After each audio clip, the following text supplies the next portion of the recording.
आज का जो हमारा जो टॉपिक है ना बहुत ही इंटरेस्टिंग होने वाला है और ये आप लोगों को बहुत ही मज़ा आएगा देखने के लिए और सुनने के लिए और आपको बहुत इंटरेस्टिंग भी होगा और आप लोगों को ये बहुत ही इन्फॉर्मेटिव भी लगेगा और आपके बहुत काम का भी होगा। तो आज का चलिए मैं शुरू करने से पहले अपने सिटी का जो हाल है वो बता देता हूँ। टेम्परेचर है 29 डिग्री और उसका जो फील है 34 डिग्री तक का है। अच्छा दिन है, थोड़ी थोड़ी बारिश गिर रही है। मैं शुरू करने से पहले आप लोगों को कहूँगा ये गाइस क्या हाल है सभी का। I hope you are all good. मैं हूँ सुरेश, तो welcome back to my video. चलिए शुरू करते हैं। आजकल देखिए एक बहुत ही बड़ा ट्रेंड चला है गारमेंट्स की इंडस्ट्री में या इंपोर्ट एक्सपोर्ट की इंडस्ट्री। ये जो हमारा टॉपिक आज है वो इंपोर्ट एंड एक्सपोर्ट के पर है। इंपोर्ट एक्सपोर्ट एक ऐसी चीज़ है जहाँ पे बहुत ही फ़ायदा होता है इंपोर्ट करने में भी और एक्सपोर्ट करने में भी। अगर आपका कुछ मैन्युफैक्चरिंग है और आप अगर एक्सपोर्ट करते हैं तो आपको बहुत ही फ़ायदा होता है। लेकिन अगर आपके पास में वो सोर्स नहीं है मैन्युफैक्चरिंग का, तो आप अगर कोई ट्रेडर है या ट्रेडिंग करते हैं और आप बाहर से मटेरियल मंगवाना चाहते हैं, जैसे कि चाइना से है, बांग्लादेश से है, यूके से है या यूएसए से है या जापान से है, तो आप आराम से मंगवा सकते हैं। लेकिन आजकल जो ट्रेंड चल रहा है, नया ट्रेंड जो चल रहा है, उसके बारे में मैं बात करता हूँ कि देखिए बहुत सारी आजकल जो बहुत जो ब्रांड होती है ना, वो ब्रांड सभी लोग क्या करती है, वो ब्रांड अभी मैन्युफैक्चरिंग जो करती है ना, वो अब मैन्युफैक्चरिंग यहाँ पे नहीं करती है। लेकिन बड़ी बड़ी ब्रांड जो आप बड़े बड़े मॉल्स में जाएंगे वहाँ पे आप देखेंगे तो बड़ी बड़ी ब्रांड्स है वो इंपोर्ट करती है। कहाँ से इंपोर्ट करती है? चाइना से नहीं, अब चाइना का नंबर नहीं रहा है, अब नंबर रहा है बांग्लादेश का।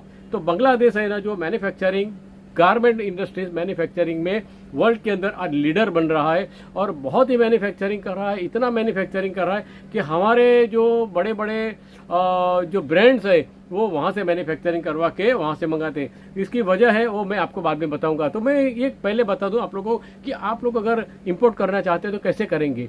आप लोग को ऐसा एक क्वेश्चन होगा आपके दिल के अंदर कि अगर हम इंपोर्ट करना चाहें तो हम कैसे इंपोर्ट करें। तो देखिए इसके लिए क्या होना जरूरी है। एक तो आपकी फर्म होनी जरूरी है, जो आपकी फर्म एस्टैब्लिश होगी, या तो आप नए फर्म बनाना चाहें तो पहले नए फर्म बना दीजिए। उसके बाद में उसका जीएसटी नंबर आपको जरूरी होगा। जीएसटी नंबर लेने के बाद में आप आपके जो भी है वो सब एक जिला पंचायत के ऑफिस में जाइए, उसमें से आईईसी कोड यानी इंपोर्ट एक्सपोर्ट कोड नंबर के लिए एक फॉर्म लेना पड़ेगा आपको।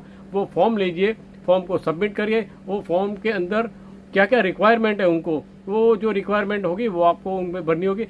एक और बात कर रहा हूँ कि एमएसएमई का सर्टिफिकेट है, रजिस्ट्रेशन करवा दीजिएगा, तो एमएसएमई का सर्टिफिकेट इमीडिएटली आपको मिल जाएगा। तो एमएसएमई का सर्टिफिकेट होगा, दूसरा आपका जीएसटी नंबर होगा, फिर बैंक का स्टेटमेंट कुछ मांगेंगे, या आपका प्रोप्राइटर फर्म होगा, और अगर पार्टनरशिप फर्म है तो पार्टनरशिप का आपके पास में डीड मांगेंगे। ऐसे कुछ और दूसरे जो रिक्वायरमेंट उनको होगी वो जो फॉर्म है उसके पर लिखी होगी। वो फॉर्म पे जो लिखेगी वो आप अटैच कर दीजिए उनको सब कुछ और उनको सबमिट कर दीजिए। सबमिट करने के बाद में अगर कोई क्वेरी होगी तो 4-5 दिन के बाद में वो आपको या तो मेल करेंगे या तो फ़ोन करेंगे, या तो आप जाके भी तलाश कर सकते हैं कि भाई हमारा इस जो रजिस्ट्रेशन के लिए हमने दिया है इसी कोड नंबर के लिए तो क्या हुआ। तो अगर क्वेरी होगी तो वो आप वहाँ पे क्वेरी सुधार लीजिएगा, वहाँ पे कुछ डॉक्यूमेंट चाहिए तो फिर से अटैच कर दीजिएगा और उसके बाद में हफ्ते 10 दिन के अंदर वो आपका आईसी कोड नंबर आ जाएगा। वो आने के बाद में आप क्या करेंगे, अब ये बात रही कि हम इंपोर्ट कैसे करें। तो देखिए इंपोर्ट करने के लिए आपको एक बात है कि आपके सिटी के अंदर इंपोर्ट एक्सपोर्ट के कुछ एजेंट होंगे। जो एजेंट से आप मुलाकात कीजिए, उनसे पूछिए कि हमको ये जो प्रोडक्ट है वो बांग्लादेश से इंपोर्ट करना है, तो हमको ये उसका पूरा लिस्ट चाहिए। तो वो एजेंट है ना वो आपको लिस्ट देगा कि भाई बांग्लादेश में इतने इतने मैन्युफैक्चर गारमेंट्स के हैं, उसमें कुछ जीन्स बनाते होंगे, टी शर्ट बनाते होंगे, कुछ वुमेन्स अंडर गारमेंट्स बना होते, कुछ मेंस अंडर गारमेंट है, ट्रैक सूट है, ये बहुत सारी आइटम जो आपको रिक्वायर हो वो उसका पूरा लिस्ट मंगवा दीजिए।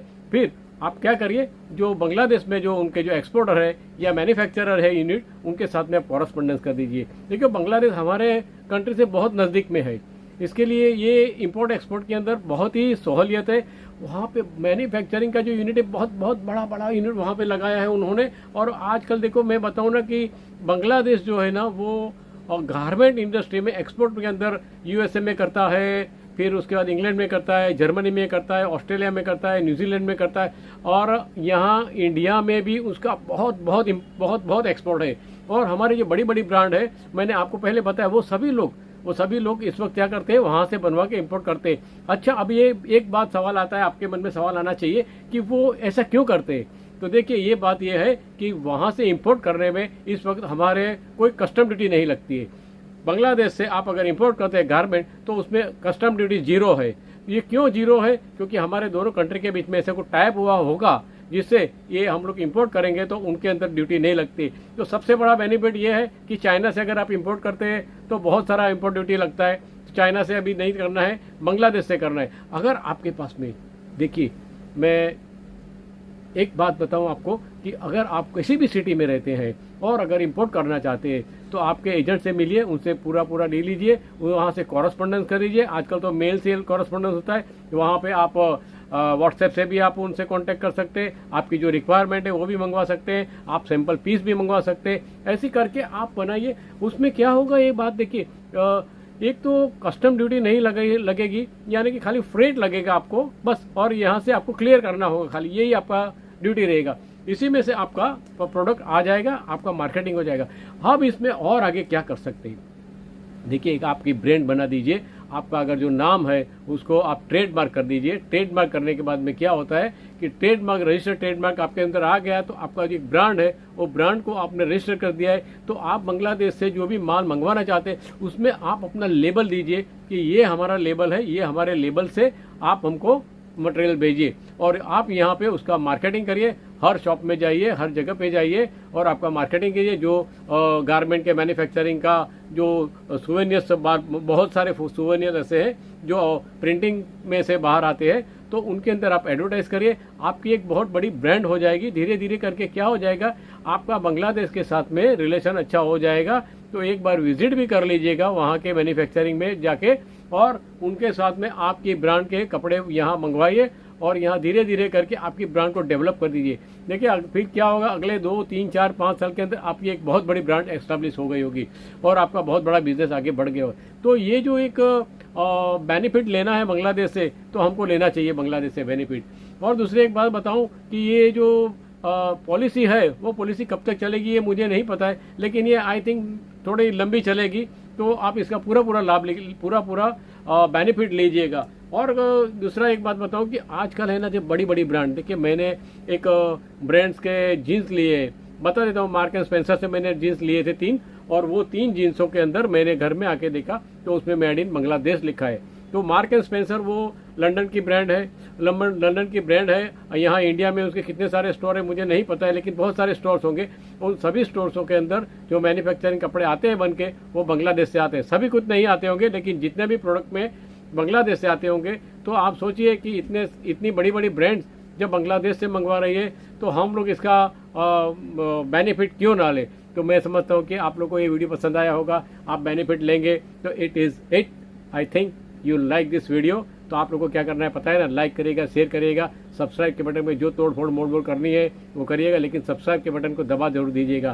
तो मिलते हैं नेक्स्ट वीडियो के लिए, तब तक के लिए टाटा।